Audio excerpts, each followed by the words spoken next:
name is Zach. Today I will be talking about the didgeridoo. This is an instrument that I first became acquainted with about 10 years ago at a music festival. I'd come across a man playing one in a giant hollowed out tube. He said this enhanced the sound and amplified it as well. After listening for about an hour, I asked him where I could find one. Before the festival was out, I had purchased my first didgeridoo and I'm still playing that one today. This sound may be familiar to most of you, as it's often played in the background of really any show that has to do with Australia, whether it be Crocodile Dundee or a travel show showing the sights. It is often considered the voice of Australia. Today in my speech, I'll be briefly touching the history of the didgeridoo, a playing technique called circular breathing, and some modern places you may hear the didgeridoo today. The didgeridoo is thought to be the oldest instrument in the world, possibly dating back 40,000 years, though there is little evidence to prove this. According to Paul Achi of the Aranti tribe, Aboriginals would go out into nature and listen to the sounds around them, including the animal calls, flapping of wings, the wind blowing, trees creaking, water flowing, and really anything that has to do with nature.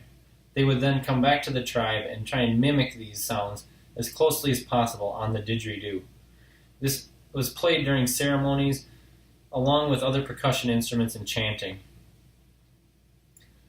The didgeridoo was originally harvested from a eucalyptus tree that had been hollowed out by termites and then cut off to about 4 to 5 feet long.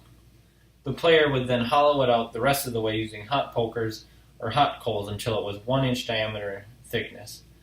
Today didgeridoos are made out of many other materials such as glass, PVC, ceramic, bamboo, really anything that could be shaped like a tube. The didgeridoo is played by making a buzzing sound, much like other instruments. But unlike most wind instruments, it is primarily played by using the circular breathing technique.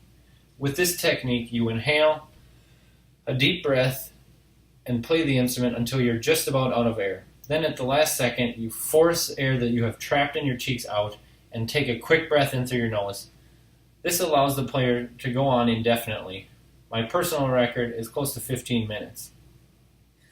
Graham Wiggins, a professor and doctorate of physics, comments on the unique sounds of the didgeridoo in comparison to other wind instruments. He states that it has a much greater change in the tonal quality and timbre just by using your vocal cords, the movement of your tongue and lips, than other wind instruments do.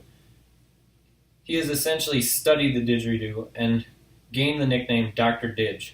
I had the opportunity to play with him at another music festival, but that's a story for another time. Today, the didgeridoo can be found and played in many different genres. There's one example would be an artist Xavier Rudd. He is considered a one-man band where he plays the didgeridoo along with the guitar, a kick drum, and many other percussion instruments.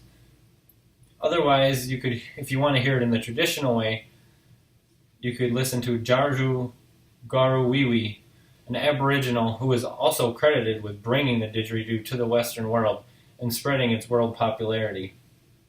There is also a music event called Drums and Didges in Europe, which is gaining more popularity every year. In conclusion, I hope that I have either introduced the didgeridoo to you or brought further insight into the history of it, and I encourage everyone to go on YouTube or go to events and try and find the didgeridoo being played. I can almost guarantee that there is someone playing it in the genre that you prefer. Now, to conclude, I would like to play just a little bit more.